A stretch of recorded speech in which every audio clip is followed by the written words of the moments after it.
Welcome back to Music That Doesn't Suck, the place where we talk about music that doesn't suck while having a drink among friends. And today we're gonna be, discussing the big elephant in the room, that is, the release of Ghost new album, Skeletá, which dropped like a few days ago by the time of this live stream taking place, like this. I think it was last Friday. Last Friday, right? Yeah. And we're gonna be giving our impressions after listening to it for a while, and the good and the bad, and of course the ugly. And speaking of the ugly, let me introduce the center rep, and I got that beautiful. Well played, I gotta say. I gotta admit. Well, hello, girls and boys. How's it going? Very glad to be back, and it's great to have you here as well. And that's actually great. Sorry. So yeah, the focus of today's conversation is gonna be not even the focus, just the starting point of today's conversation is gonna be Skeletá by Ghost. I only got through one proper listen of the full album, being really honest, but it's enough to get a general idea of how it goes. And yeah, but just before we get to the album itself, would you like to introduce us to today's mix? Okay, today we are actually having two mixes because totally somebody didn't refill the bar. So today I'm having a margarita, traditional margarita, 2 ounces of tequila, 1 ounce of Controy, which is a super sweet flavored liqueur made out of orange, and 3/4 of an ounce of lime, the green one. And in the case of the student and brave, he's gonna be drinking a traditional whiskey sour, which is 2 ounces of rye whiskey, very important, rye whiskey, half an ounce of sugar syrup, and 3 ounces of lemon, not lime, the yellow one. I always mix them up, so I always mention the color. So, Santa.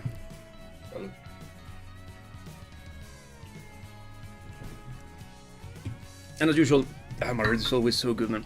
Especially with the salt. You need to have salt, because when I was serving this first, I forgot to put to ice the glass. No, huge mistake, because the salt, such a great flavor, right? Yeah. And in your case, the drink is excellent. It's packing a punch. I don't know why. Somebody was running out of whiskey, and let's kill it off. Because I ended up with less than probably half an ounce. It was like a quarter. Allegedly. From my terrible eyesight. So, so I had to compensate a little bit. But it's a good drink. It is a very good drink. It's a classic for a reason. It's one of those classic drinks. So, Lacrima. And now that's the actual, Skeletá. Skeletá is the name of the album. First impressions. Let me first look. I'm gonna be consulting my phone just to know the names of the songs, because I'm not familiar enough to know the songs by name. But before we go song by song first, off the cuff, first impression, what do you think? As an overall. Okay, of the album. The album, yes. The thing that I think we should leave it for later, because this is gonna be the conversation. Okay, I'm gonna give my first impressions. Go. When I listened to it for the first time, I did it here in the mixing room. So I tend to listen to albums that I consider to be good sounding in this room, because of me realizing that there is something to be learned from this album. So when I did the reaction, the analysis that I did to Lacrima, that's the name, that's why I have them mixed up. Yeah. I found the mix to be excellent of the album, of the track, and that's why I decided to listen to the album as a whole from start to finish here. And did your impression change after you listened to the rest of it? No, it continues. Excellent sounding. The whole album, it's a great take on mixing modern rock / metal, which you can say that I don't know exactly how metal they are, because we'll discuss more about that once we start to attack song by song. Yeah. But mix-wise, I do think it leans more towards metal. Classic metal, sound itself. But classic heavy metal. Yeah. And that's such a breath of fresh air. That's something that I enjoyed a lot. Sounds. I even said it in the reaction to the song. It feels open, but very, very self-contained. It's not loose. Also, the guitar tone, even though it's a little bit on the warmer side, a little bit not boomy, but not as aggressive sounding. Not in the amount of distortion, mind you. It's more on how high-endy It is. It has more of the mid-range and it's not as bright sounding. That's what I mean.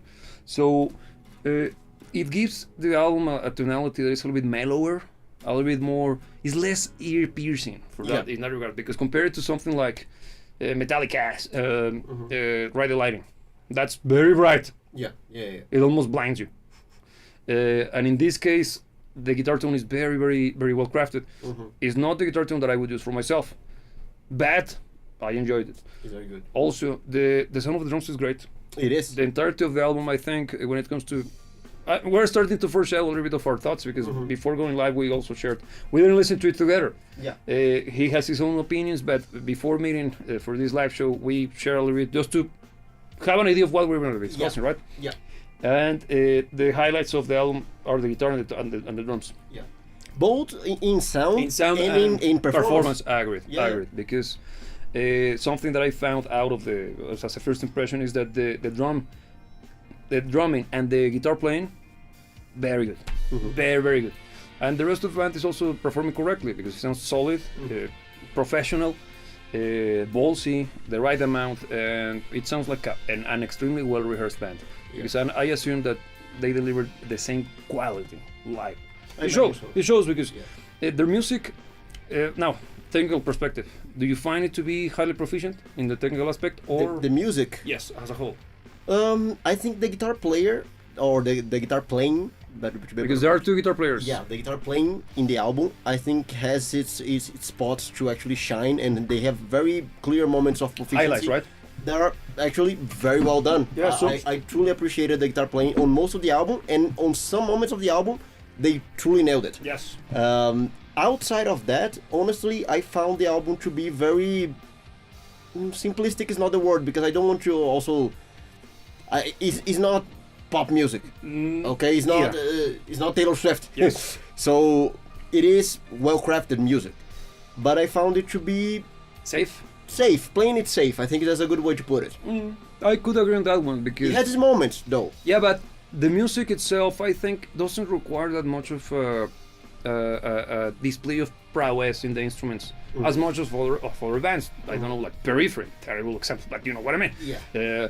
Yeah, that's gent. But something a little bit more closer to him, like, I don't know, Devin Townsend.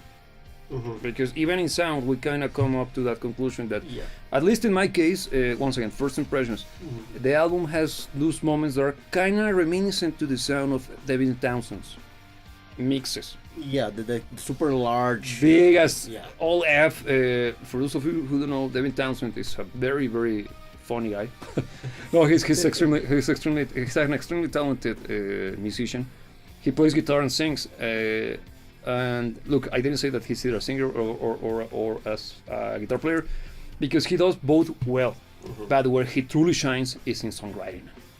Great composer. Incredibly good composer, and also great sound designer and mixing engineer.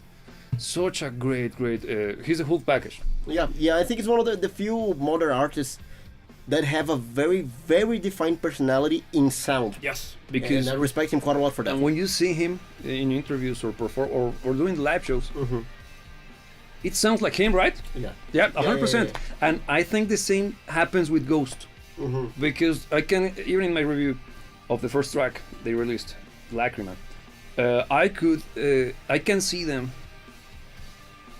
through the sound of the music. I don't know if that makes sense. I went a little bit esoteric on that one, but the music has such a great layered and characterful sound in the mix itself. I'm ignoring right now the compositions, that it represents, particularly the voice, the singing voice, super unique to Ghost. The way that it sounds in the record. Now, track. Okay, so the album starts off with Peacefield. The opener is actually, it kicks off with a good guitar riff. Yes, and the guitar riff is very cool. Cool. Yeah, and actually the guitar work on that song is excellent. It is. On a scale of the full album, I actually think that the intro is one of the best tracks. It's not the best track for me, but I think it's amongst the best. Agreed. Because I think one of the things that they did well in the album, or at least the tracks that I like best in the album, are the ones that retain kind of like a fun element about it. Yeah, dude. I think some of the songs felt that they were trying too hard to take themselves seriously, And I feel that on the beginning of the album, this song and the next one in particular, which is Lacrima, Yeah. they are a little bit more fun. I get you, Okay. because they're more sing-alongy. Yeah. I would use that term. Yeah. Because that particular track, the beginning, the first one, I forget the name. Peacefield. Peacefield. That guy has a super catchy chorus, which Yeah. is playing, is singing the same notes as the guitar in a similar fashion. It's not necessarily note by note, but they play together quite nicely. And it's even foreshadowed by the introduction of the song, which is using the guitar playing. The guitar is playing the riff that is played during the choruses as an introduction, which is a very cool riff. I gotta admit, I like it a lot, and that actually got me hooked. Okay, let's see where they go from this. Very good, very good, very good. Yeah. And then they introduce the chorus, the choir, sorry, which is very ghost-like.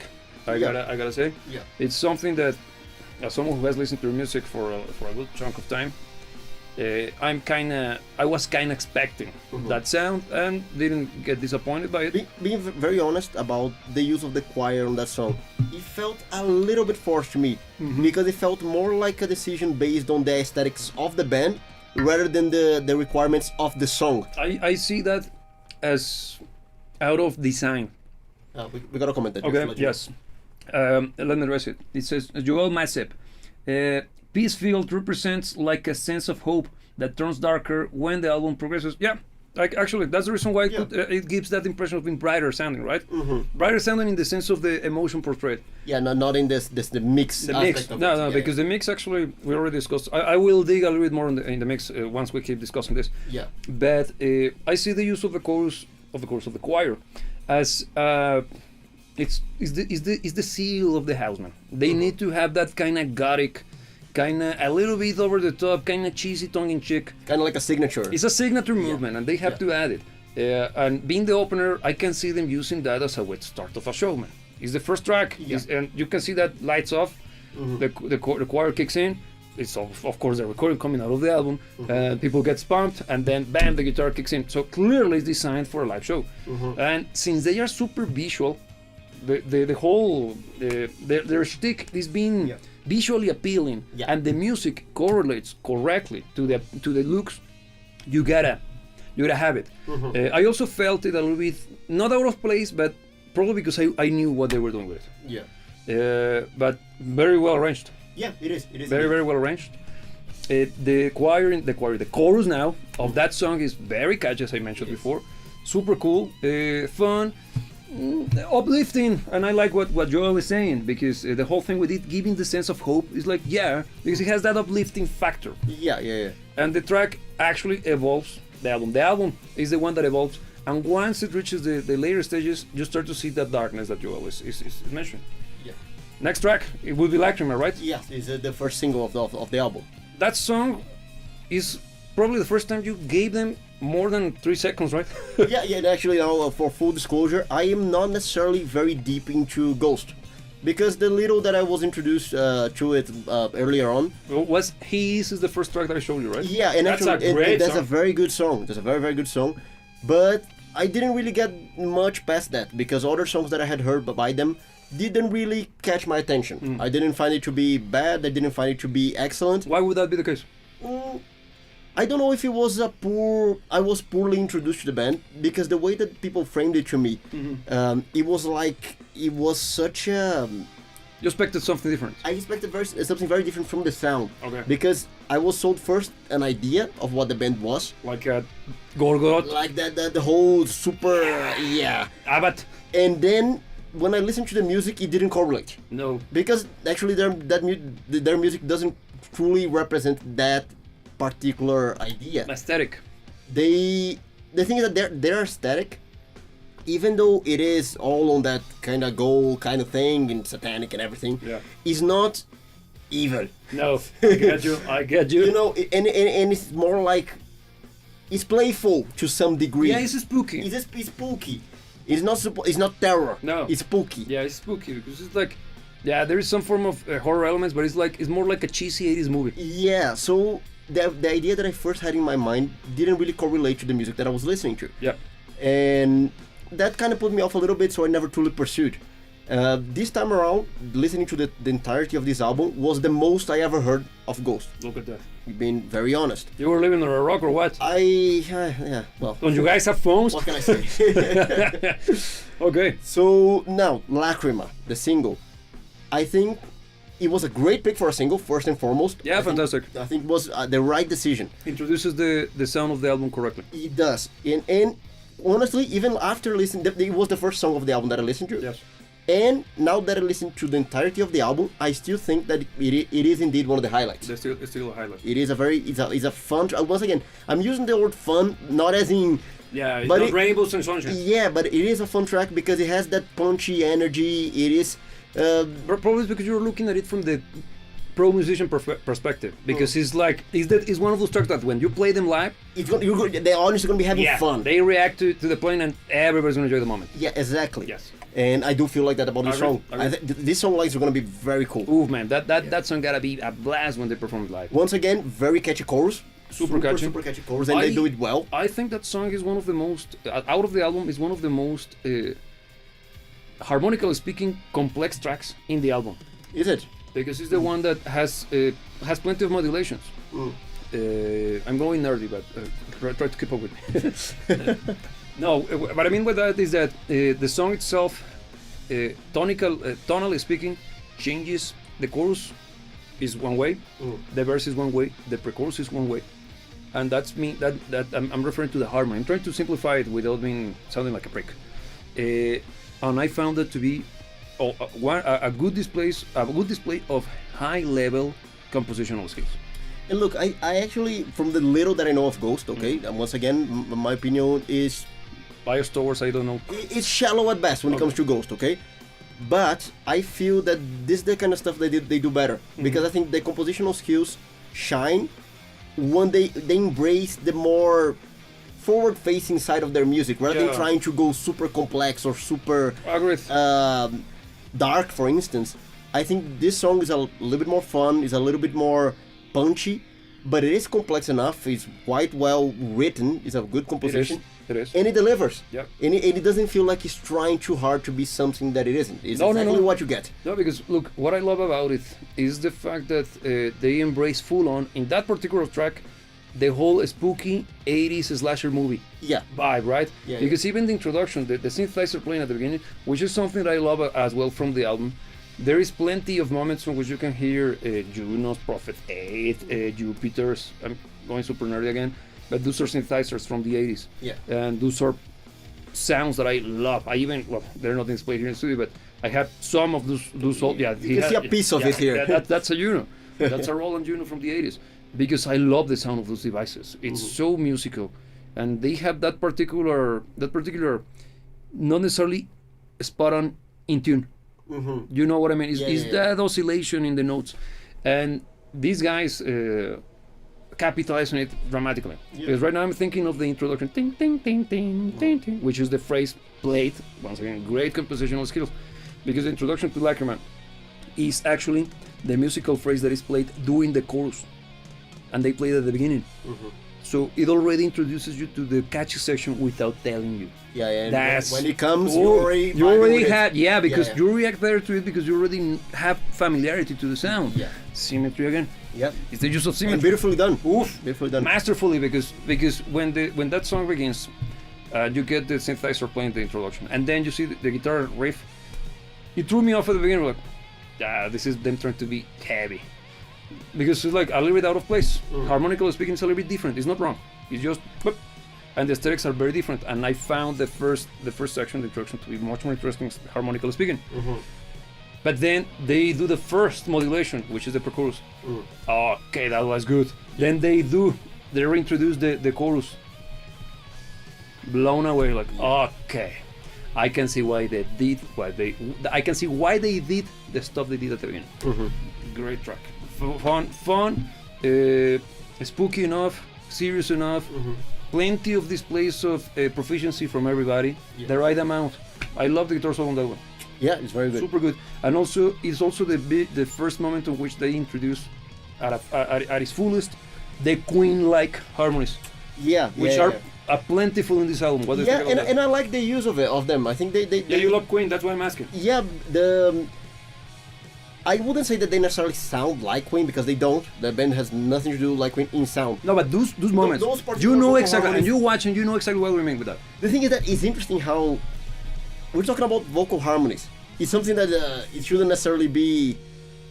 It can be patented. No. That's what I mean. No, it's harmony. The thing is that since Queen did it early enough, And in such a way, yeah, it's kind of hard for anybody else to do it later on without looking like it was inspired by them. yeah, because it's not just the vocal harmonies, even the guitars are harmonized in a very similar fashion. Yeah, but I like the use of it. I don't think they overdid it. No, me I neither. think they played it correctly. You can see some of that is spread out throughout the album. Which is a plenty. Yes, it is, but I think it was well spread out. In I good don't think taste. it was crammed in. No. It didn't feel like that. No, by any means. So it was cleverly used. Yeah, excellent. So let's move to the next one. So the next one, I actually know which one it is the other single, which Okay. is Satanized. Oh yeah, I didn't like that one that much. Yeah, I wasn't that fan of a big fan of it also. And Probably honestly, because sorry, Lacrima kicks it out of the water. yeah, especially looking at it as a single, I don't see because a single it needs to cover some ground. Yes. I think it needs to be a good representation of the whole album. It needs An to- introduction, Yes, both in production, in sound, in scope.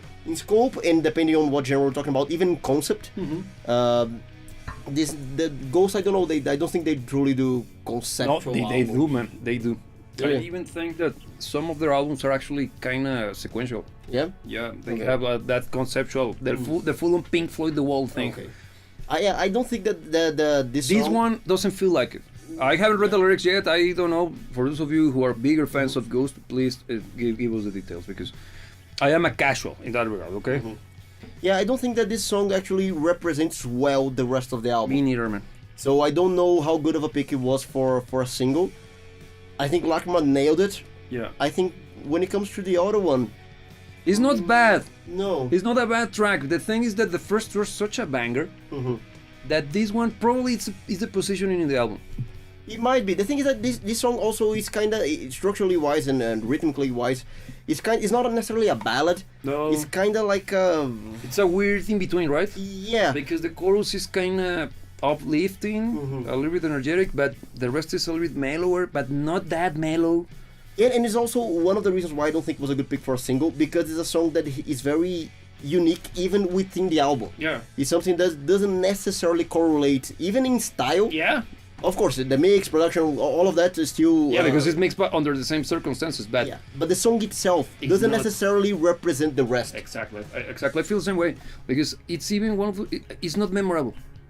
I didn't find it to be as well. Me neither. Yeah, yeah, yeah. And it's interesting because we haven't talked about this before. Yeah. It's the first time, and look at this. Both of us have end up in the same conclusion. Yeah, because just so you guys know, we shared some overalls. But like 5 minutes ago. Yeah, before just so While setting up. kind of coordinate a little bit. But honestly, the opinions over specific tracks we didn't really go. No, into any of we that. never go deep when we do this kind of analysis. Well, this first impressions is never coordinated. Yep. Yeah. So, but the next one I think is better. Let me see if I remember the. Yeah, I can have it quickly here. I have it already. It's called Guiding Lights. What do you think about that one? I think that is, if I'm not mistaken, that's the one that is a little bit poppier. Yeah, Kind it's of the on one more with the catchy side. the one that sounds a little bit like Backstreet Boys. The vocal harmony in the chorus, right? Comment there. Yeah, that the wall fact is super accurate. I neither see a full theme in Skeletá that isn't love. Yeah. Also, Satanized talks about love. Yeah, I think I can remember some of the lyrics in that one. But look, the thing with Ghost being kind of thematic is super common. The one where he comes from, I think, is clearly designed as a conceptual album. Okay. Please remind me the name of that album, guys, because it's called. It's not Impera. Impera is the previous one. The previous one to that one, which I think is their best album in my opinion. Probably because he is such a good song. I like it that much. And that's actually a progressive rock song. It is a prog rock song with Yeah, acoustic elements, 100%. Yeah, but this one is which one is the one? Guiding Lights. Yeah. That one is I like it better. I like it better because it brings back some of the energy from the first, the opener and Lacrima. Yeah. But it's where you start to see the change in the mood of the tracks, if that makes sense to you. Yeah. Because you start to see how the album is designed in a way that it starts, as Joel mentioned,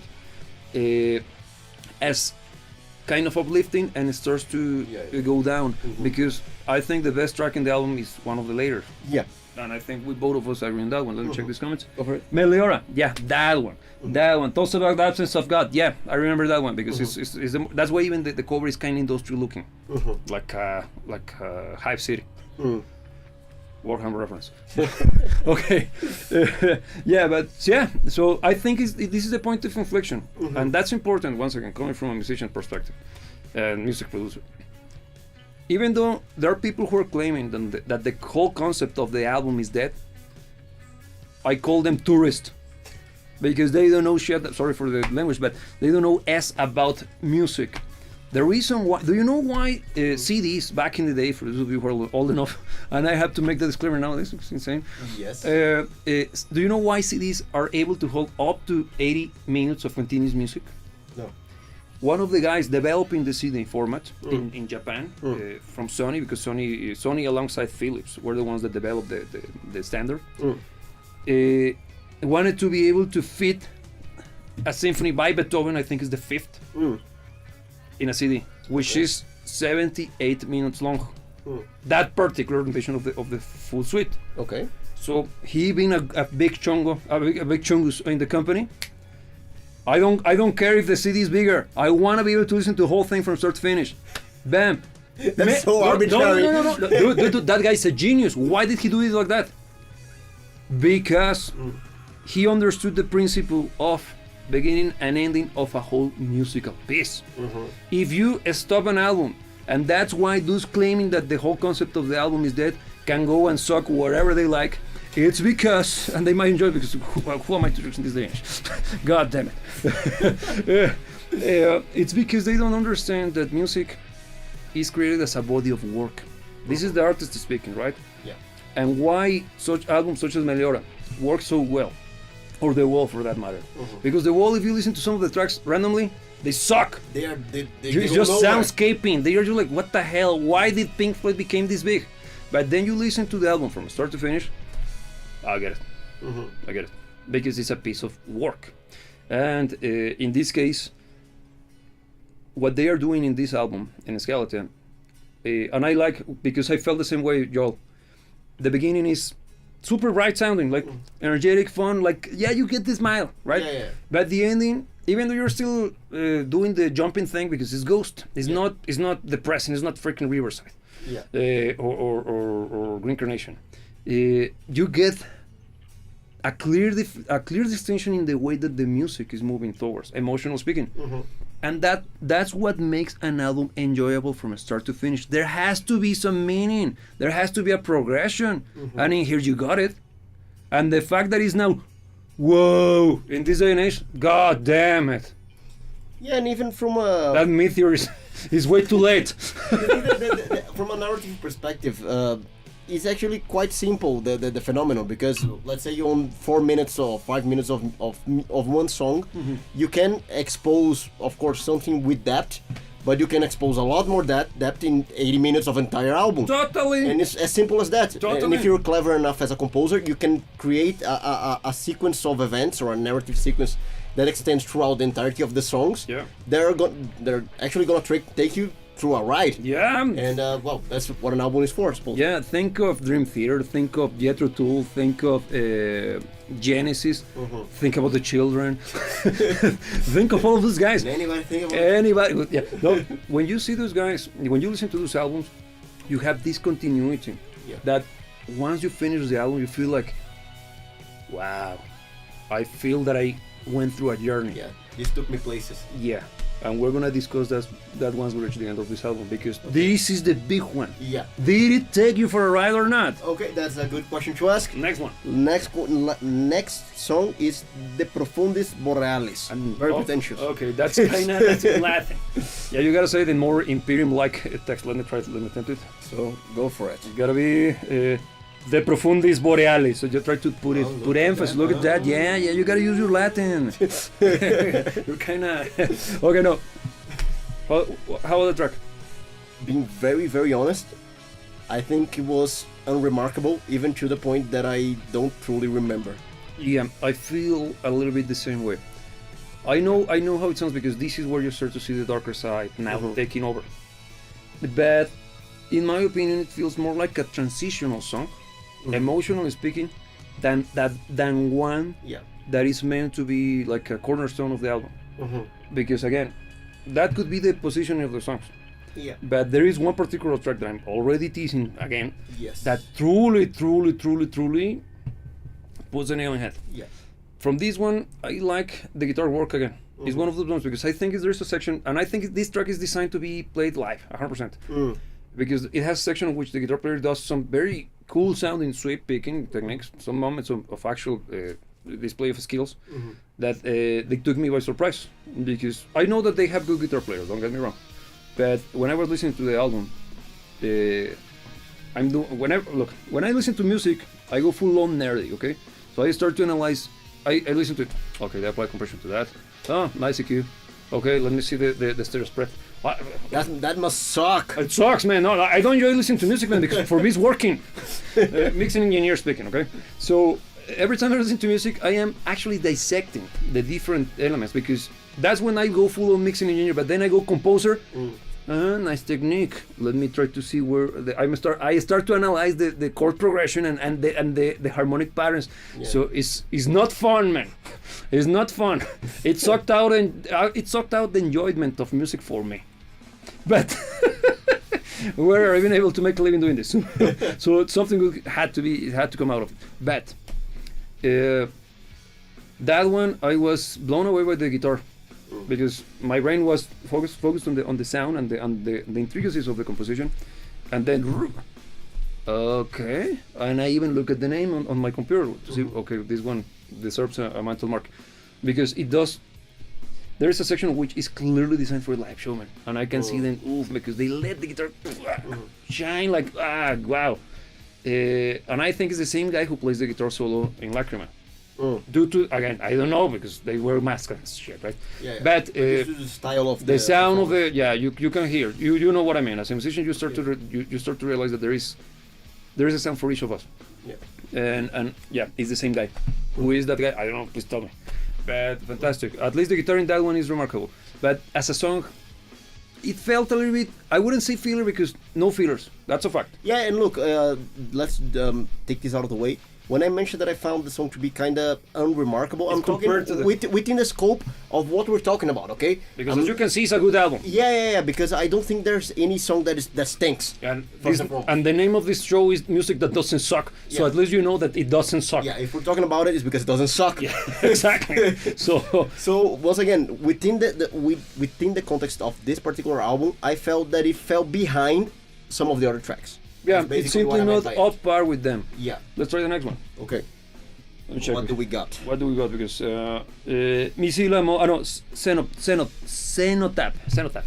Okay, so what do you think about it? I think this is the one with the big drums. Yeah. It is. That's more your alley. Yep. Look, it's the one that actually they kind of switch positions, right? Because the previous one is more on the guitar, and this one. And look, it seems to me that the whoever was producing, even from a compositional point, first and foremost, understood the skills and the what he had to work with, because you see drums and guitar playing being probably the shiniest elements of the album, and they are being really well used in the context of the album as well. They are being thrown where they deserve to be thrown. Agreed. I think that the guitar has most of the spot to shine, of course.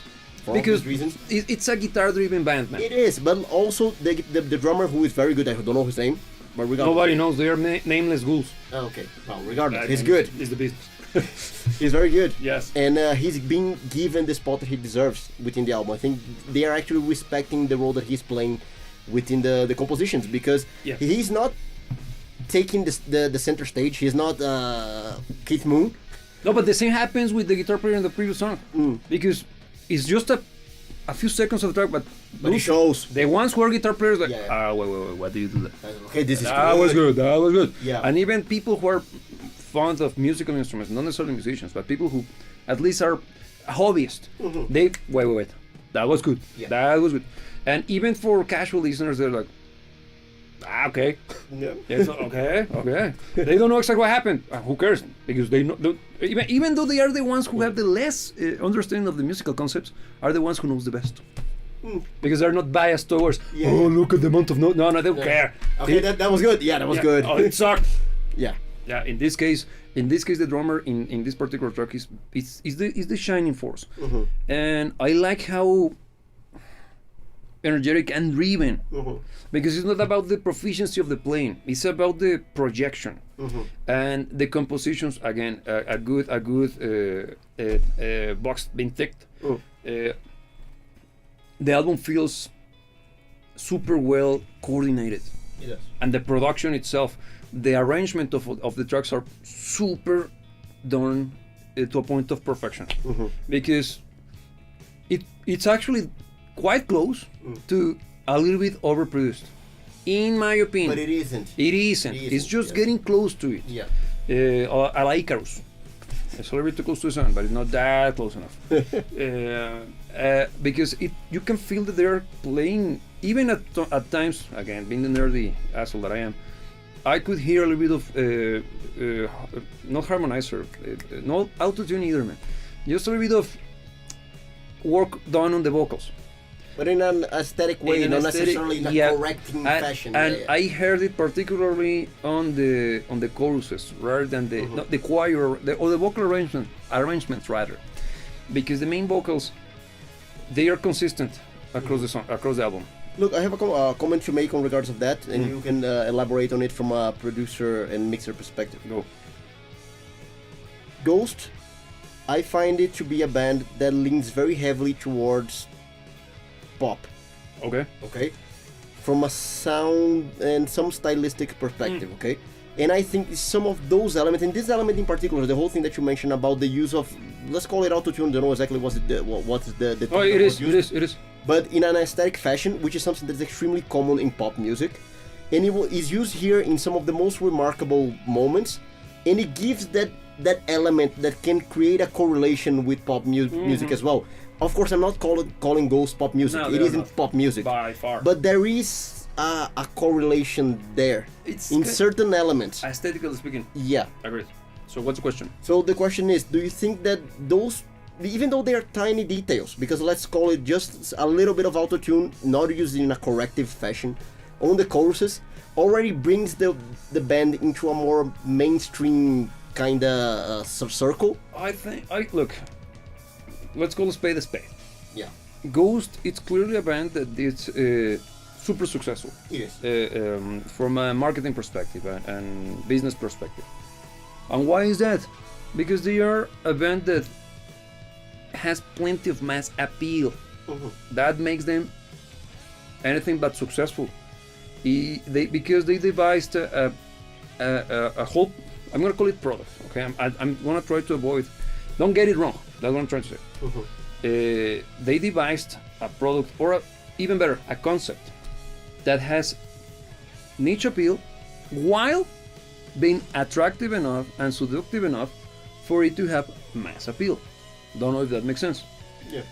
Part of what makes them more accessible to people who are not into the rock or metal spheres is the fact that their music has plenty of very, very catchy, even sing along at a pop style elements or moments that are quite easy for anybody to enjoy.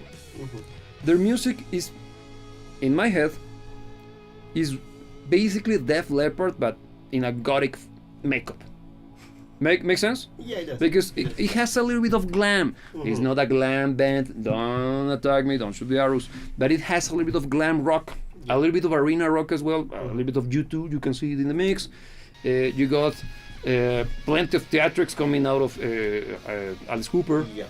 But you got plenty of classic British heavy metal, particularly in the guitar play. But this is in this version of Ghost, because if you listen to the older records, I think the first one is closer to... damn it. It sounds like German dark techno. For real? In my head. No, you'll see that there's a huge difference, because they even had a different singer. And the music sounded very different. You can still see some of the Ghostisms. The vocal harmonies that we discussed. Yeah. The kind of... The antics and the theatrics behind the spooky factor. Yeah. But it was when this guy, I think it's Tobias, correct me if I'm wrong, is the main singer now?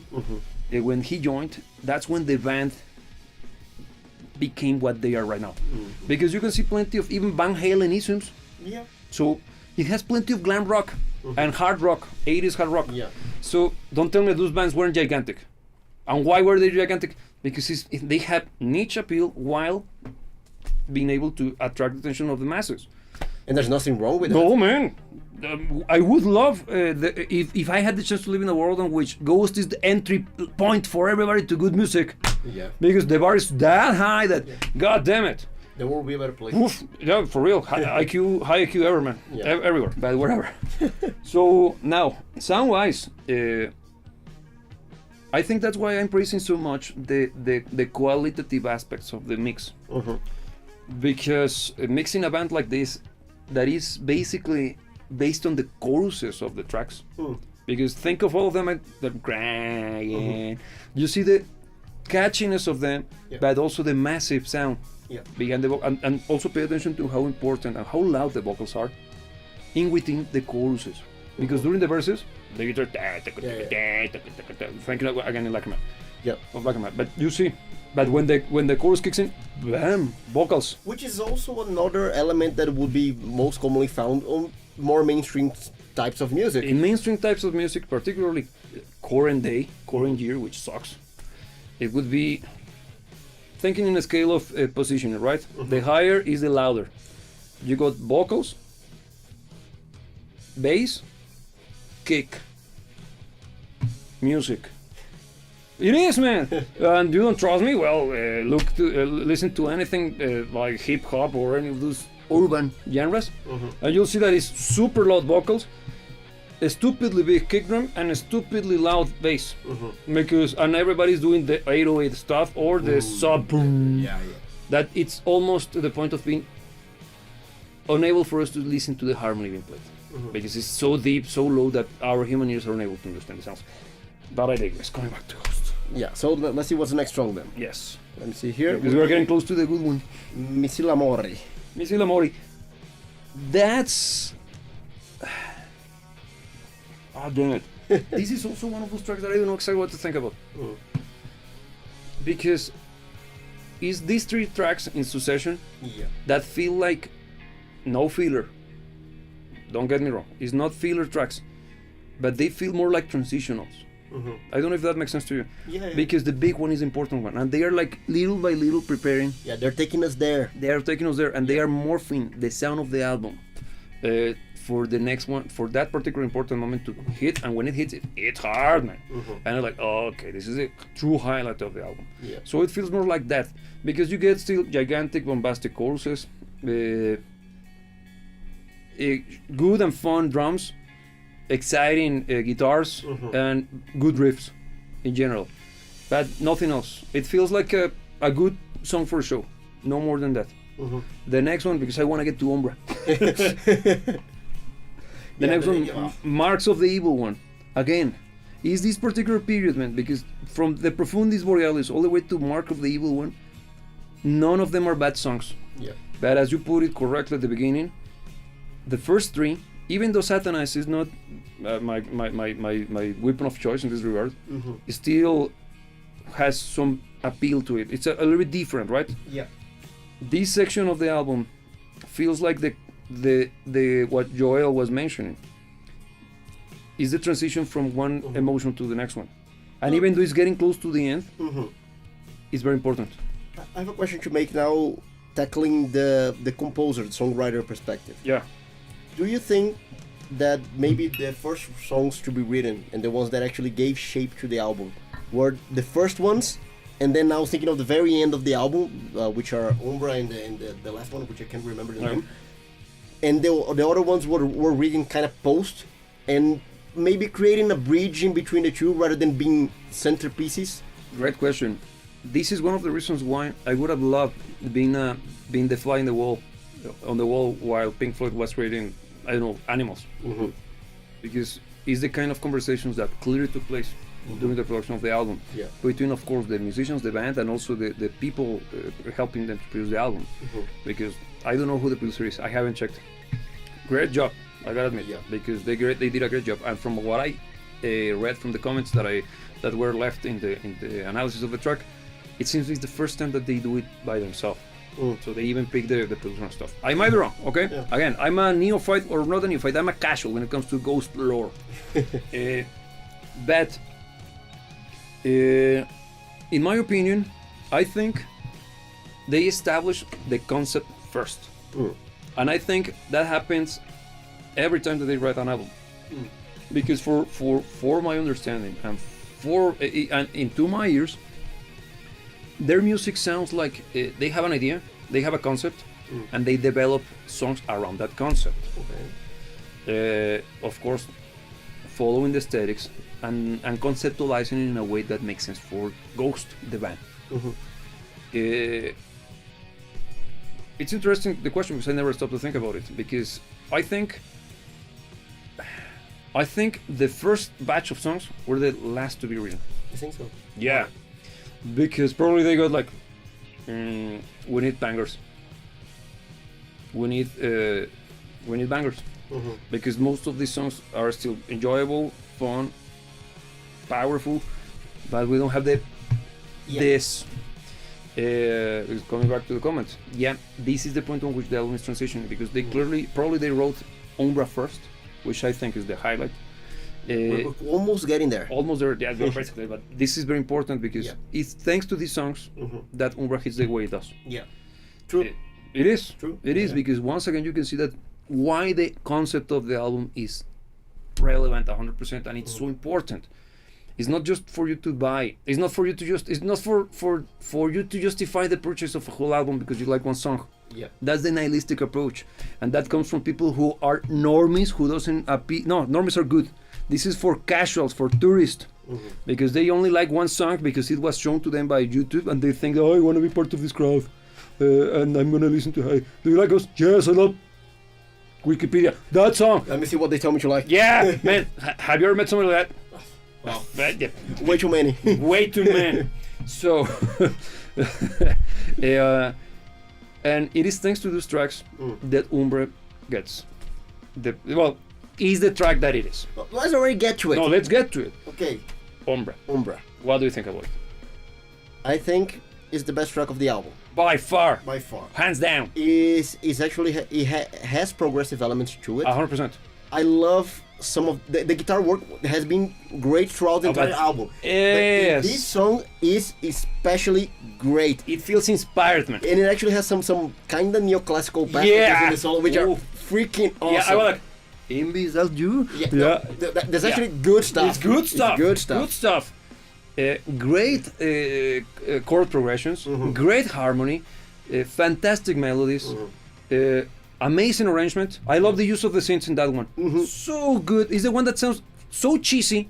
I can't stop loving it, man. But look, there's something in particular which is a balance that they managed to nail on that song in particular, which for me was the highlight of the album. Yes. The fact that they managed to retain a very enjoyable nature and a very even sing-alongy. For instance, the chorus is also catchy. There's many of the elements that made some of the other songs great as well, but on this one, a little bit more complex, a little bit more well fleshed out. Yeah. But still retaining those kind of sing-alongy, enjoyable, approachable elements. It doesn't feel like a niche track. No. But it is highly crafted. Yeah, the thing is that I can see what you're saying. Let me see if I can rephrase it. Yeah, go for it. Because even though it feels like more complex than anything Ghost has ever released, it still sounds like a Ghost track. Yep. Doesn't it? Mm-hmm. Because it got my attention because even from the beginning, it has that sound like wait, this is gonna be good. Because the first notes you hear like, wait a second, this is interesting. It already, I don't know, it might be the musician in the middle like, okay, this is where they put their heart and souls. Get me? This is this is the song that actually inspired the album, and it's clearly not the single. Why? The good shit never gets the attention it deserves. So that's why they put it all the way down in the end. But also, I think it's the one that defined probably even the concept itself. Look, the thing is that the decision for what a single should be is way more It's marketing than music. It is. And that's why you usually won't see the best song in an album being the single. Never. Because the best song would usually not be the most approachable one. No.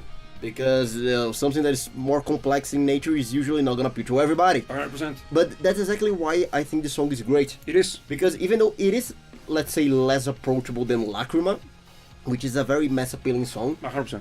it's still mass appealing. I don't find it to be a very niche song. No. But it is complex, it is very well written, it's a great composition all around. It's a track that it's perfect to show the detractors that Ghost is not a sellout band. That they have legit factors about him. Because it has plenty of great moments, as you said. The first thing you mentioned has prog elements, 100%. Yeah. Also, great guitar displays. Like excellent to a point like, wow, this is kind of shredder level of guitar playing. It's not just your professional guitar playing. But with good taste. It's not just wankery. It's not wankery. It's actually musical.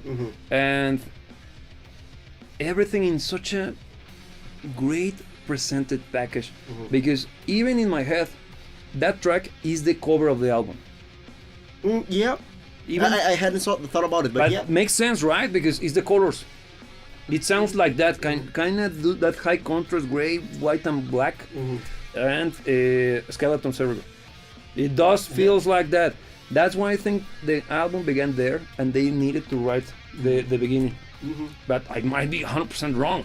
But because what matters is the end result. Yeah. But you see my train of thought. Yeah. No, it makes sense. It makes sense, It right? makes sense. And whatever track, It is. super good. The problem is that the next one is not as good. No, and actually, I have to admit that I was a little bit let down. I think it's because Umbra is such a great freaking song, man. That Excelsis doesn't excel at all. And honestly, and I know that you're not really stuck on lyrics or anything like that, but I found that track to be so cheesy, so corny, because there's no problem on repeating concepts. Because for instance, that track is actually going over the concept of everybody dies. Yeah. Okay, and that's a very common concept, but it's a concept that it should be tackled many times because it's something that is worth talking about. It's gonna happen to everybody. I'm not saying that it's everybody who's not a vampire. It's not because it's a beaten horse. Okay, it's just that if you're gonna tackle a very common concept, I think you need to add an interesting spin to it, and I think it was a very common take on a common concept. That's why I felt it was kind of cheesy. Are you implying that it's pedestrian level? I think it was kind of pedestrian, being quite, especially coming after Umbra, which is such a great song. Yeah, because I don't think it's a bad track, but I think it's poorly positioned. In my opinion, they should have ended the album with Umbra. Leaving the... You see that Umbra doesn't finish. Umbra is not an ender. No. It's a great track, but it's not an ender. It doesn't offer a resolution. Yeah. I can... Probably they wrote... Damn, we're not... Shit, we need to finish the album. We need to finish this. Okay, let's throw... How many hours do we have left for studio work? Whatever, throw whatever. I don't know. It doesn't feel again like a filler. It's far from it. It's very well crafted. It's very well coordinated. Well arranged.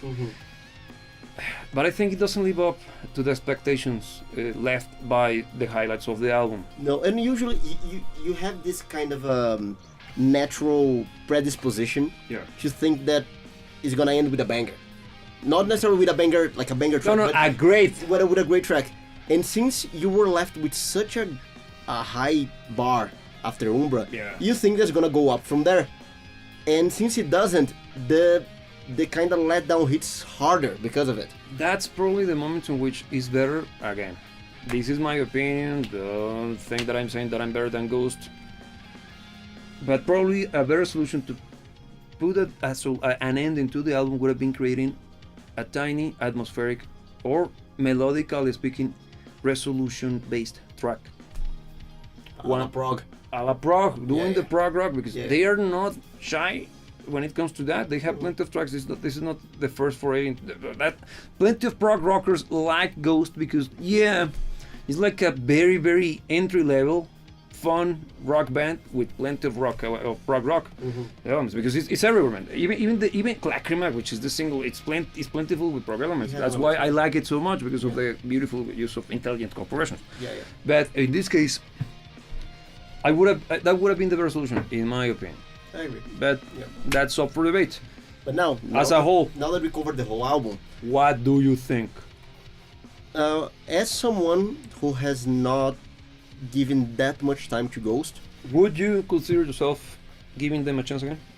Giving them a chance, yes, because I think that given points in the album, let's call it the highlights of the album for me, we already made it very clear in the description. Lacrima and Umbra, they're the highlights of the album for me, and I think they're fantastic tracks. They're not just good tracks, I think they're very good tracks. Yeah, above good.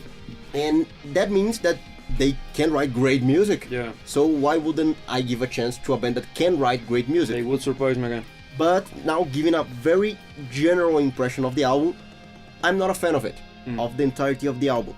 I feel that it has probably more songs that I didn't feel particularly great towards than songs that I loved. Yes. Even though it has both. So in the end equation, I find it to be not that great. Yeah. Now in my end, I feel like I knew Ghost. I am far from being a noob when it comes to their sound. I was expecting this because that's the impression that they always lived. They live in me. Good music, yeah. Enjoyable, yeah. Easy to digest, yeah. Catchy, yeah. Great way to introduce people into rock music, arguably, but yeah. But is it an album that I would listen to forever? I don't know. Is it gonna be part of my painting of fantastic albums such as Thick as a Brick by Jethro Tull or freaking Power Slave, Iron Maiden? No. Do I think it sucks? No, it doesn't. That's why it's here. I think if we were to use a stupid, corny, and ridiculous ranked methodology, like 5 stars out of 5, I would give this album 3.5. It's good, above average, leaning towards, if I had to analyze or think of the good songs, leaning heavily towards 4. Outstanding, but not necessarily perfect. There is nothing perfect. Excellent is impossible to reach 5, right? That's why we use 5. But I would put it as a very strong 3.5. Like it, would listen to it again? Yeah. Would I do it out of my need to listen to it again? No. Because I would like it to be more consistent. Again, I am such a snob when it comes to albums. I am such a privileged prick, if you want to use that terminology, 100%. So this is my humble, not so humble opinion. I'm trying to be objective. I think Meliora, it's way better, way better. Not just because it has a song that I actually consider to be one of the best songs ever written, which is His, and even got them a Grammy or something. Did it? It sounds great as well. It's a great track. Or a song from that album. I don't know exactly which one. I think it was Series A, the one, and I don't like that one actually. Like I find it's Ghost. It's the stuff from Ghost that I know that makes them popular. But yeah, where they got way better shit. So in a nutshell, that would be my take. Would I recommend it? Yeah. Not just to Ghost fans. I think it's a good album for everybody who likes who likes rock music in general. And for those who are more casual rock listeners as well, because I think that could be a good justification for them to get into rock. Yeah. Because why wouldn't you be there in the first place? But I think they're a little bit astroturfed. It could be. But you know what? I think that we already went over the fact that they have mass appeal, and once again, that's not necessarily a bad thing. But you can't at the same time have mass appeal and do something that is extremely highly crafted. Yeah. Of course, you can find balances, and I think the greatest bands ever are the ones that found a good balance in between both, being mass appealing and doing great stuff. Yeah. But usually, the more mass appealing it is, especially in current day, because that also has a lot to do with current state of culture. Yeah. To be mass appealing, you need to make it not that Dance. dense. Yeah. Look, So in the end, the fact that they are mass appealing already puts them in a box that they won't be. They're not Abbott. man, I was blasting out yesterday at the gym, like, yeah, this is. But again, it's the obscure good shit. Yeah. Look, I'm glad that Ghost exist. I am not annoyed by their success. I actually feel a little bit of hope for not a full-on revival, but I see the potential for rock and roll going a little bit into the mainstream again, thanks to their success. Because unlike other mainstream bands such as Foo Fighters, Ghost is a good band. Are you saying that Foo Fighters is? I said that Ghost is a good band. Okay. I didn't say anything about the Foo Fighters. That's what I heard as well. Okay, so that's what I said, that you can rewind the video. No, but I support Ghost because they are one of the very rare examples of an actual good rock band that is cutting through the mainstream and could bring more people into this side of the aisle, man, because we need them. Besides underground musicians or up and coming acts, it's something that is needed for any form of cultural movement to thrive and to evolve and to keep growing. If there is no more kids in a kindergarten, it will close, and we need more kids over here, not the kind of kids you might be. So hashtag no P Diddy. So you get me. Yeah, So we need to bring more new blood into the fray. Yeah, this kind of bridge acts, they serve a very important purpose. That's why we need to share. We need to cherish them, embrace them, and promote them in the correct way. Yeah. Because which is part of the gripe that I have with Ghost. Because I think the way that they are promoted is very not necessarily organic. It feels a little bit forced down. Yeah, and it's not necessarily in line with their actual sound, their actual music. And I have nothing wrong to say about their music. I just think that it doesn't really correlate. Good point, because I think several people who don't like Ghost would like them if they weren't forced down their throat. Yeah. Because their music is good enough for it to speak for itself. Yeah. But the bad rep that it got among many through the metal circles, they are annoying. And I'm not talking about you, Ghost fans. I like you. We have plenty of things in common. But you know what kind of people I'm talking about, okay? The ones that are like rabid Ghost fans, and they're like trying to convert everybody. Acolytes rather than fans. Yeah. Okay. Yeah. So, that comes in for any band. Okay. That's part of any fan base. You got those annoying MFers that are trying to convert everybody to their personality. Because my personality is I like Ghost. Shit. Whatever. I digress. So, good recommendation. I think it's a good album. Yeah. If you like Ghost, you're gonna freaking love it. If you don't like Ghost, give it a chance. Some songs will actually knock your socks off. Some others will be like, yeah, this is why I don't like it. That's okay. It's on you. And for those of you who are casual, give it a try. Yeah. I think the chances for you to enjoy it are very high.